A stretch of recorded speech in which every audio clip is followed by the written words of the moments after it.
सरकार की विफलता है, उन्हें एक बिंदु जो थी उस पर मान लेनी चाहिए। जैसे कि मान के चलिए सरकार इस बात का हवाला दे रही है कि सुप्रीम कोर्ट के निगरानी में सीजीएल की परीक्षा है, तो जिस प्रकार आप ईडी जांच के लिए सुप्रीम कोर्ट से या फिर कोर्ट से अनुरोध करेंगे, ठीक उसी प्रकार जो उस परीक्षा है उस परीक्षा के लिए भी अनुरोध कर देते हैं। ऐसे भी जो परीक्षा कोर्ट ने यह कर नियुक्ति दिया था वो कंडीशनल ज्वाइनिंग थी कि अगर सीआईडी की जांच के बहाने आप नियुक्ति को नहीं रोके तो आप सीआईडी की जांच में अगर वो दोषी पाए जाते हैं तो रद्द करने का अधिकार है, तो इस बात का अनुरोध कर सकते हैं। और ऐसे भी न्यायालय में झारखंड सरकार स्वयं एक पार्टी भी होती है, तो उस नाते वो अपना पक्ष रखे कि हमें, और सीआईडी को कहे कि अपना पक्ष को रखे और उसके आलोक में वो मांगे कि इस परीक्षा को रद्द किया जाए। लेकिन सरकार तो कह रही है विधायक जी कि जो भी संभव था इस पद पे, संवैधानिक पद पे रहते वो सब हमने दे दिया था, इसके अलावा 95% छात्रों नहीं, ठीक है, सरकार ने बहुत सारी मांगों को माना, उसके लिए सरकार को मैं धन्यवाद दूंगा।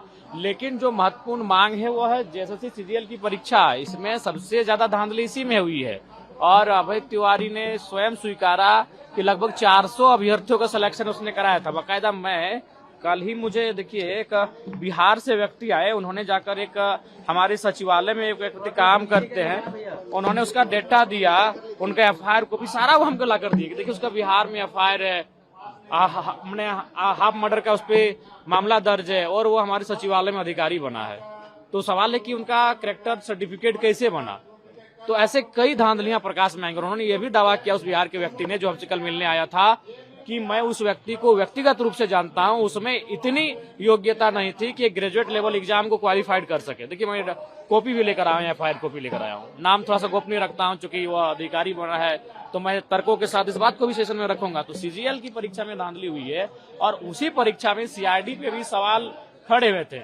उसी परीक्षा में सीआईडी पे ये सवाल खड़ा हुआ था जब उन्होंने फर्स्ट हाफ में स्टेटमेंट दिया कोर्ट को कि उसमें 130-35 आंसर रटवाए गए। फिर जब दूसरी बार अधिकारी चेंज किया गया, जब अधिकारी चेंज हुए जांच टीम की, तो फिर स्टेटमेंट भी उनका बदलने का काम हुआ। तो ये तो हुआ मामला गड़बड़ बहुत ही। और ये अभय तिवारी के